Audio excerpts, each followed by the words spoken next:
Hi, it's Jeff. And Denise from Mousesteps.com. And this is episode number 340. 340. Of Mousesteps Weekly. Sponsored by MEI Travel and Mouse Fan Travel. With over 20 years in the business, MEI and Mouse Fan Travel can not only help you with your trip, but keep you up to date on any changes. And I just want to say that because I think that's really important right now, obviously. And as a former Disney authorized travel agent, I cannot imagine a better hands to book a trip right now. Absolutely, 100% agree. So as long as you're still planning to book one. I just came back from Disneyland, so yeah. But today we're talking about Walt Disney World first. We're talking about Walt Disney World and Disneyland. First, Mickey and Minnie's Runaway Railway, which opened on March 4th, and we were there to preview it first. That's right. So this was the third that we're looking at now, and it was the media preview, and we had a chance to ride it a number of times, although I went back on opening day, the day that you went off to California, and rode it another couple times. So I think at this point I've been on it 14 times. Well, by a number of times. Jeff and I rode it 10 times on this day.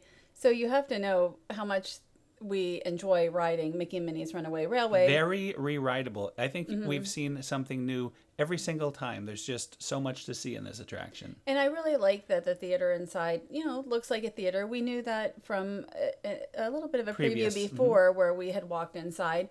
But here you can see the poster for Perfect Picnic, which is a short that was created by Walt Disney Imagineering for this attraction. And as you go in here, they'll say, welcome to the premiere. Even on the 10th time, they were still welcoming us to the premiere. And I just want to say, everything after about this point is going to be considered a spoiler. So if you want to completely not spoil the ride for you, just fast forward to about 10 minutes and we'll be beyond all of this. So fair warning. And I want to say also in that area where we just were, tons and tons of hidden Mickeys, especially in the lighting fixtures and even here on the screen. And the Imagineer we spoke to said there's countless Easter eggs. So it's not just Mickey, but there's so many little details that you notice. And on each and every ride, we would notice a little something different. Oh, yeah. And I rode with Quinn and he was showing me Easter eggs I hadn't even seen, including Oswald making an appearance. And you know what? I think I saw that and I didn't even think about it. Right now we're looking at the short Perfect Picnic.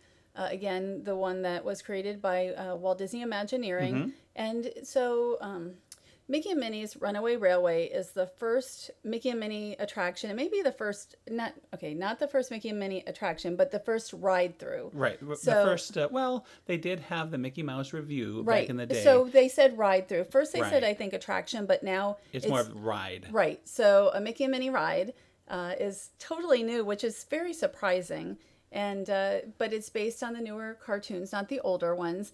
And I'm not as big a fan of the newer ones, but I thought it was very overly charming, what we saw. Well, what you're seeing here, the first time we saw this, I was completely surprised when they blew a hole right into the screen, and then Goofy is interacting with the cast member, and you're told, oh, okay, we're going to enter the screen. We're actually going to go into the cartoon world. And every time I listened to other guests, not during the media event, but actually when it was open, and people and kids and adults, everybody that hadn't had it spoiled were saying, wow, that's so awesome. I can't believe we're going into the movie. So people were loving the concept, and it was really, really cool to just kind of observe that. And we first experienced that a couple months ago, and I'm like, oh, if the rest of the ride is as good as that will be fantastic. Yeah, in a way, we kind of had it spoiled for us because we knew that really key surprise. But for me, I didn't tell anybody, right. So neither did I. And I don't really get spoiled. I can know the end of the movie. I can know what the ride is going to be.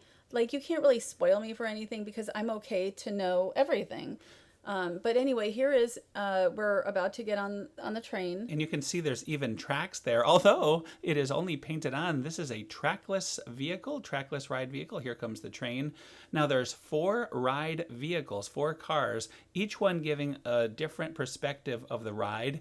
And if I was only going to ride once, let's say I had to wait, it was a couple hour wait or something, I would suggest to ask for car 3, because I think the front row in car 3, that would be row 5, would be the very best experience. Then I would say the car 2, and then car 1, and then car 4. I would do it in that order. And I didn't even think about it like that. I just, thought it was very interesting that each one offered different views and a little bit of a different experience.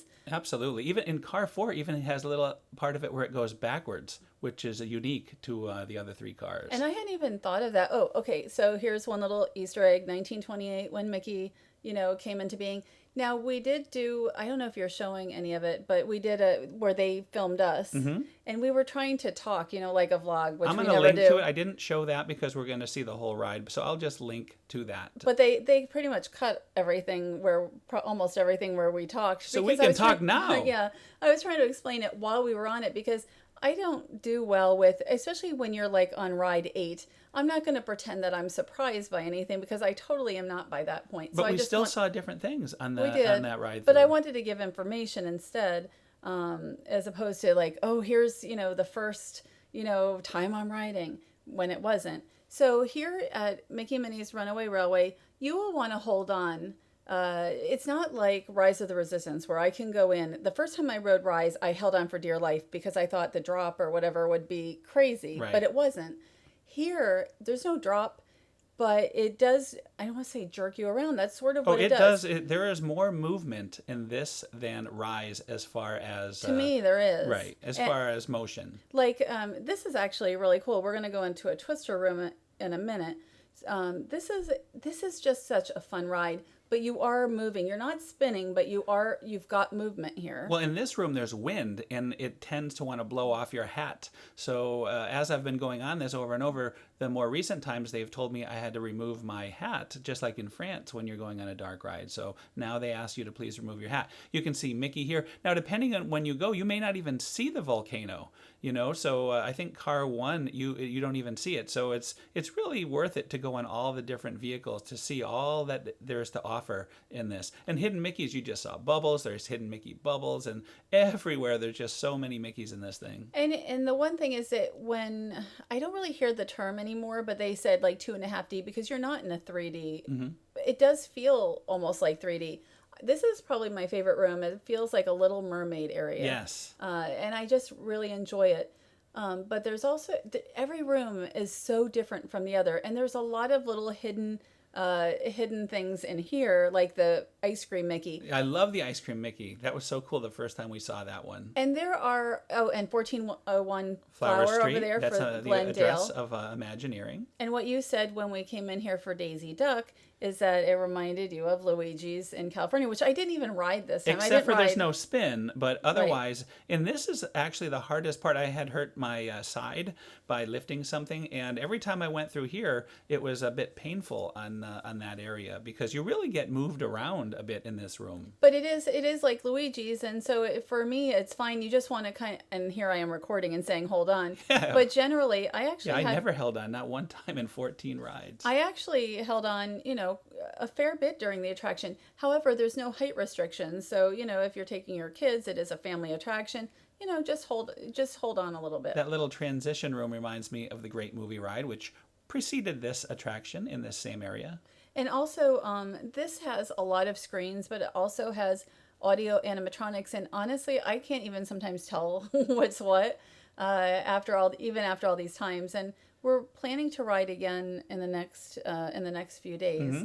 So it's really fun to just kind of look and see what you miss, the last time. Look at the fireworks. You have Mickey fireworks, and you're about to see, as you mentioned, animatronics. I think you're going to see Mickey, Minnie, and Pluto in just a second, and there they are. And are those, you said audio animatronics. It almost looks like a screen.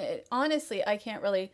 I think they are animatronics, but maybe not. Even I can't tell for sure what they are. Isn't it? I mean, it's sort of, it really just... and certainly Daisy was. Yes. And, it's very, everything integrates very well. So as long as everything is working in here, you go through and it really is just a fantastic attraction. Now we see they have this bird called Chubby. Chubby. That's totally very cute. But, they talked about this bird a fair bit beforehand, but it really isn't. Yes, you have a little plush over there. It really isn't some big deal in the attraction. You don't see it very often. Right. So it's not like you told me it's going to be like the Baby Yoda of the attraction. It's not. Well, I was told that by the merchandise lady, so that's where I got that from. I didn't come up with that on my own. Yeah, so I mean, it's a cute bird, but you're not going to see that much of it. So anyway, that I just want to say also, sometimes it will say like 180 minutes, and usually they're overestimating the amount of minutes that you will be waiting. And you can see we've exited the screen that we entered in, although not really, but it really puts a nice finish to the story. And we spoke to Ryan Adams, show mechanical Imagineer, about the attraction. And you don't hear me because they didn't mic me and we didn't realize it was going to be so low. Right, so I just cut to his answers. But next time we'll make sure we're both fully mic'd. Yes. Hi, my name is Ryan Adams, and I am a show systems engineer on Mickey and Minnie's Runaway Railway here at Disney's Hollywood Studios. So as a show systems Imagineer, I basically stitch together all the technical things that you see in the show. So if you see projection or hear audio, I get to work with all those divisions of work and make sure they come together to deliver the creative experience that we want to deliver at Imagineering. So kind of typical for most Imagineering attractions. It's been in development for a few years. The biggest piece with this attraction is bringing the first ever Mickey and Minnie ride in a Disney park, ride-through attraction. Ideas for Disney Mickey rides in our parks have been around for a long time, and this really was the right time to do it. And I think from a development standpoint, that's probably the most interesting piece, that with the Mickey and Minnie shorts coming online, still available on Disney Plus to enjoy, gave us a great entry point, a unique way to introduce the character, especially here at the Chinese Theater in Disney's Hollywood Studios. So we're really unique. I think right off the bat, you're going to see, as you see the Chinese Theater, that's a beautiful space. It's very evocative of Hollywood Boulevard here at Disney's Hollywood Studios. We have this gorgeous neon sign that's going to introduce you to the attraction and welcome you in, very similar to what we see on Hollywood Boulevard. And once you're inside and you're here for the premiere of Perfect Picnic, that's really where the magic's going to start, and we start to break away from other Disney attractions. Something really unique is going to happen in that theater, and you'll get to usher yourself into the cartoon world of Mickey and Minnie, a really unique space that is completely unlike any other environment we've built at Walt Disney Imagineering. So we're really proud of that this attraction has no height restriction, very true to Walt's original dream for Disneyland of just being able to do something with his daughters, sitting on a park bench imagining Disneyland. Very much in that same vein. Every family that comes here can ride as a family on the attraction, and truly I think there's something in this experience for every member of the family when they ride it too. So there are so many little Easter eggs in this attraction. It's an incredible density, and it's everything that our guests love to see in our attractions. But because this is Mickey Mouse, and he's such an iconic character with over 90 years of history, there's a lot of material for us to mine from to hide little Easter eggs in this attraction for you, as well as Disney Parks history. So I would recommend every guest that comes into this attraction, look at every corner, definitely ride more than once, and try and take it all in and find as much as you can, because there's a lot there. So I think the biggest thing we want guests to take away, and it's been the same since the start of the project, is the first ever Mickey and Minnie attraction. We want you to come off smiling and having the best time possible. Mickey is a character that just exudes joy, wonderful icon, obviously, of our company, and a character who's family to us. So when we come and spend time with them, we want characters or families to come off just with the biggest smiles possible on their faces. So we had some great information, and I'm glad we were able to share that. And I really enjoy Mickey and Minnie's Runaway Railway. It's going to be, and it already is, a very popular attraction, but it's kind of a people eater. Like, a lot of guests can ride on it in a day, which is fantastic. Rise sometimes breaks down or can't take that level of guests, so I'm very excited for this. Well, that's a good segue. We're looking at some B-roll from opening day. Now, I wasn't here this early. I had to take you to the airport for your trip to California, but I came back, and later on in the day, the line went down significantly. I was actually able to ride twice on opening day, and of course I wanted to get some opening day merchandise. I got a little pin, opening day pin and all, before it sold out. So it was a breeze, actually, if you came in later. I think I got there around 11 o'clock. That's really great. And, I went to California, so, it was kind of fun. You were doing that, and I was doing, my own stuff. So. And also the Flower and Garden. I'm sorry, not Food and Wine, Flower and Garden. I have not experienced the Epcot Flower and Garden Festival. Shocking. This year, just a very tiny bit, and, the topiaries ahead of time. So unfortunately, because of the ending of my bronchitis, it's been tough to kick this one. I was unable to go. We thought it was probably best that I didn't fly at this time. So I went myself. It worked out great, though, because I was able to cover all the stuff here, and you were able to cover there, and together, I think we did a great job. It was, it was a really good trip to Disneyland, and, I was really glad you got to hang out with, like, Matt from Attractions and some others. and did Runaway And Curious Railway and Axel such. And also. Axel. Mm-hmm. So let's talk about the big question, how we compare this to the Great Movie Ride. You can't compare it. They're two different attractions. It's sort of like Tower of Terror versus Mission Breakout at Disney California Adventure. They're housed in the same building. You know, I really enjoy it. So I think that I will ride this more. Even though I love the Great Movie Ride, I think I will ride this more. Well, this is a very re-rideable. It's shorter, so you can ride it over and over a little more than the Great Movie Ride. Certainly, if the Great Movie Ride stayed, it would have probably needed to be updated a little bit. That said, I think it's a classic, and I do miss it. And in a perfect world, we could have had both. But you know what? It's okay, and I will enjoy this for the years to come. So now we're going to talk a little bit about your California trip, and you attended the Disneyland After Dark Pixar Nite, which is a very last-minute thing. Really last minute. We were not planning to go when I was originally going on this trip. It was $109 a ticket, and why don't you tell about the day you had leading up to this? Well, the day before I changed my reservation for the remainder of my trip, I ended up going to the Homewood Suites because a convention canceled, a big convention canceled, and I got a great deal. So I moved that morning. I was up at like 5:30, moved at 7 a.m. I wanted to get out of the Best Western. You made it to Disneyland for a Star Wars Galaxy's Edge. For 8 a.m. And I really didn't think I was going to Pixar Nite, but by the time 8 p.m. rolled around, I'm like, you know, I think I'll be okay, you know, till midnight. Well, let's not forget, you also had a media event. I did at the Bowers Museum, which was a fantastic Walt Disney Archives event, which we can talk about maybe next week. Mm-hmm. And it helped that there were still tickets available, as we're seeing here. Yeah, I was with friends, and we did the Magic Heavens Parade, and you know, at just about 8 p.m., I'm like, okay, I guess I'll go to Starbucks, and maybe I'll go to Pixar Nite also. And I was actually a little late getting in, and this is 4 hours for $109. It's not a cheap event. And like we've been talking about doing Villains Night if we can, you know, depending on what the travel situation is in April. And here we go. These are the items that you got with your ticket. Yeah, I mean, you get the credential. I end up getting also the magnet, which you'll probably show for the pass holder magnet. But yeah, they give you these little items. I didn't buy any. I didn't even look at most of the treats. This obviously is something in the window. All these little treats are in the window. They're very cute, though. They are cute, and we've seen similar ones during when they did the Pixar Fest. Now, one thing that I encourage you to go to this event is I was hoping that they'd have Miguel from the parade, from the new parade, but it was this Miguel that we've met before, the puppet version. And you know, I love the puppet version, but we have met him both at Disneyland Paris and at Walt Disney World. Yes, at Walt Disney World at Epcot. So you know, I still enjoy, you know, meeting, but at the same time, I thought maybe they'd actually have Miguel from the parade. And I was hoping they might have both.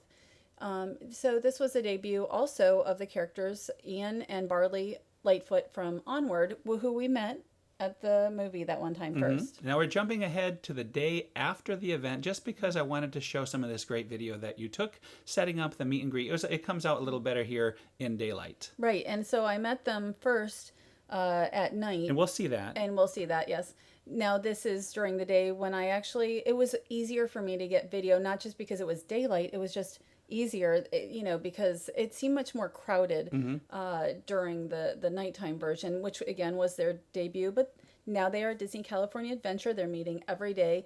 They're supposed to be also at Hong Kong, not Walt Disney World for some reason, but Hong Kong right now is closed. So right now, if you want to meet them, Disney California Adventure it is. And I see they have the famous van from the film as well. Guinevere. Guinevere, that's correct. And so, you know, there's a lot to look at. And also, during the time when the characters aren't meeting, guests can take their pictures with Guinevere. I've seen people do that, yeah. Yes, and here I am. And I don't really like having myself on the video, but it's so much easier just to hand them the video. Like, I don't talk to the characters. It's harder for you to do this with just you, because normally I'd be doing video, you do the pictures, we had a routine. So I can imagine it's a bit difficult trying to take all this media with just one person. You know, in some ways it's easier because, you know, I don't have to stand there while you're talking to them or whatever. I just say, here, I give them the video and hope that they understand, you know, the cast members understand, because sometimes they don't. We'll see that later. Yeah, sometimes they don't quite know. We're back at your party. And, here. you know, all I want them to do is hold it up, you know, and just like taking a picture, but don't do the picture But part. the end result is then you have to be on it. Yeah, you know, and that's all right. You know, it was actually really a fun evening. I kind of wish I knew a little bit ahead that I was going to be doing it, but here I am meeting them. I've now met three times. Three times, yeah. Ian and Barley at the theater and this night, and here I am, chatting with them, telling them I saw their movie. Is that you were actually doing that? I did. You never do that. I love it. They seem to want to talk. Not really talk. I don't hear much from them. No, and so I said, "Oh, I saw your movie," and so I doubt they cared that much. But here I am at this point walking around. I have no idea where we're going at the moment, but here are the Green Army Men, and I try to walk all over the park. This was really cool. Mickey and Minnie. Mickey was dressed as Woody, and Minnie was dressed as Buzz Lightyear, and I took quite a bit of video of them, as I could. Well, they are Disney abounding is the correct term. But they, and people make it sound like it's new, but Mickey and Minnie have all kinds of costumes, so they sometimes bound as others as well.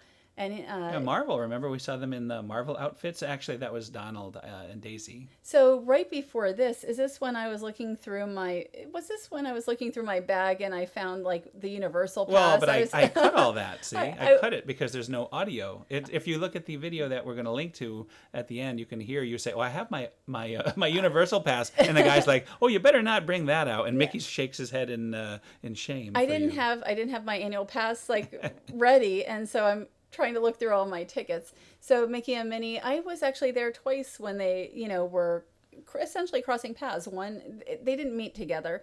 And so here comes Mickey's, going to miss Minnie in the half hour or so that they will be apart. That's really awesome. I think this was the most fun part. And this happened, you actually somehow got video of this happening twice as they said their goodbyes. And, they love each other so much, they don't want to leave. Like, yes. Mickey does not want to leave there. No. And so I was in line at this I was in line at this point, and I think I came back the next time, and I thought, oh, it's almost on the half hour. I bet they're going to do it again. So I waited like a minute, and there they were doing it again. That's why. And here's where there's a little strange angle here for your meet and greet. Well, they went up and down with it. I think it worked. And they were taking pictures, and you know what? I think they were taking pictures with it because you see pictures on my phone, but you don't see it where it's like click, click, click. So that's good. So here are Mickey and Minnie again. Oh, the dancing. That's right. You had them dancing. That's why I wanted to show this little part. I was actually, I think, going to the Munsters dance party around this time, and I thought, oh, I bet they're going to meet and cross paths in a minute, and they did. How about the line situation? How long did you have to wait to meet each of them? I probably waited like 15 minutes each, or 15 to 20 minutes each. And Not horrible then. No, but when I saw David Heller, and he's like, "Oh, you should go meet Mickey and Minnie. There's no line." So if I had done it earlier, instead of going to Pixar Pier, I probably would have had a shorter wait. But it was fine. I actually did quite a bit in less than 4 hours. What was the biggest line you encountered? What was the most popular character in your opinion? Onward for me, but Remy and Emil were very long, so I didn't end up going to see them. There was a few that were actually pretty long. And there's Flick and Ada. Didn't they have all the characters from Toy Story, I think, at one point? They did. So that I would imagine that would have been a good size line. Yeah, that was fairly long as well. So I didn't end up waiting for them, but I think Remy and Emil and also and we've met Remy and Emil many times. The up characters also were. Oh, Carl and yes, that was actually a pretty long wait as well, even though we can meet them here. Yeah, so I think you did wisely. You concentrated on all the characters that we normally don't get a chance to meet, and that's perfect. Yeah, awesome. I mean, it turned out, I didn't see all of them, but I really had a fun time. And so they also had this little water show called Colors of Pixar. Colors of Pixar fountain show, which I thought was very nice. And it's something like, why don't they do this normally instead of always doing World of Color? Or maybe on the nights you only do one World of Color, why not have a little something like this, earlier in the evening for guests to enjoy? Is this something that people would wait for, or did it just happen throughout the night? Well, I found out they did have times, so you could go and know that was happening. I didn't shoot the whole thing, and maybe I should have. I noticed it happening, so I took some video. No, I think you did a great job of getting an overview, and that's what I was hoping. So now we have a nice show segment because of that. So you did an awesome job. And now why don't you tell us, I'm imagining this is the Incredibles dance party. This is the Incredibles dance party. And so, yeah, it was really, it was really cute. I will say that the real party was at the Munsters.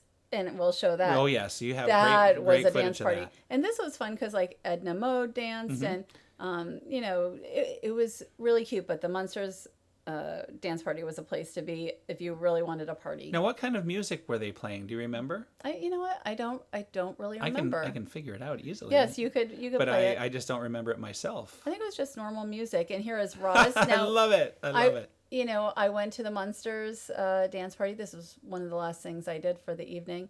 And it was really fun. And I spent a little more time than I thought here. You know, you have different characters. One side, I don't even know the name of. I think that's Art. And they had a conga line that's starting here. I felt like this was a little more adult. There weren't a lot of, by this time it was, almost midnight anyway, but there weren't as many kids at this one, at this time than there had been when I had been at the Incredibles one. The Incredibles one was a little harder for me to shoot because I tried to keep the kids out, and there was one lady. You did a good job of that. Yeah, but there was also one person with a little bit short shorts, so I was like, okay, I'm trying to keep her out of it as well. But this was really fun. Look at this. Mike Wazowski, I didn't even see him. Yeah, that's good. I'm glad you zoomed in. Here. That was cool. Sully was here too, and the conga line. I think we're gonna see Sully. I'm pretty sure we'll see. Oh, here we go. Here's that conga line again. This was really really cute. And if I wasn't shooting with the video camera, I probably would have wanted to go in and also I try not to feature guests also. And there was the nice thing is there's a lot of performers here. There's a lot of quite a few characters, so I really try to focus on them. I'm impressed. A lot of characters, and I haven't seen this one since the Monsters University Parade they used to have long ago, or the parade segment. And there's Sully, and he has his Monsters University letter jacket on. I just thought the energy at that dance party, I could have been there all night. That's something you fun. never see is the Cars Land sign without anybody in front of it. Yeah, and I didn't really take a lot of pictures. I didn't take a lot of pictures of that because we see it all the time. But here we are going down to Radiator Springs, and I actually was here like 3 different times. I was trying to get Red the fire Red truck on the move there. And I did get a little video of Red earlier in the evening. And also there are 3 cars, Cruz Ramirez, Lightning McQueen, and there's a dance party, but there's a little singer. Okay. Yeah, I gave you a little video of that and of her. She was really good, a DJ and a dancer. I think that's a singer and a dancer. So Cruz Ramirez, Lightning McQueen, and Toe Mater were here at the end just for photos. They weren't talking, to my knowledge. I didn't hear them talk at all. But it's a rare chance to get your picture with all 3 of them. Yeah, and I actually did after really at exactly midnight, or 12:01. The PhotoPass person, photographer was still willing to take a photo. So I was one of the last ones to get a photo. And I want to mention that all of the video footage that we're seeing was shot on the Apple iPhone 11 Pro. Yes. So very nice. You did a fine job with that phone. I love it. I just ordered one of those pops. Is it pop sockets? Oh, you did? Good. I did with a little Baby Yoda on it. Go. Just so it's easier to hold. But the phone does such a fantastic job. And, you still have to be, mindful of everything you're shooting.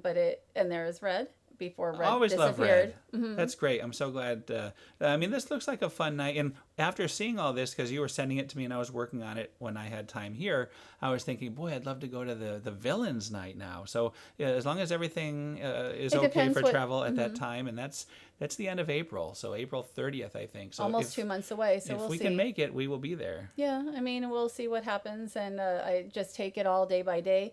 But I would love to get back to Disneyland. Our passes are still good. And we also want to see Avengers Campus is opening. And I think that was July 18th. One day after the birthday. And July 17th, of course. I would love to get out there for that as well. So we'll see what happens. But I took Delta this time just so that I would only have a one stop. So I didn't do Southwest. Normally we take South, right. Yes. And so that was fun. And yeah. Well, speaking of travel, we're looking right now. We want to thank our official sponsor, MEI Travel and Mouse Fan Travel. Yeah, check them out if you are planning to travel.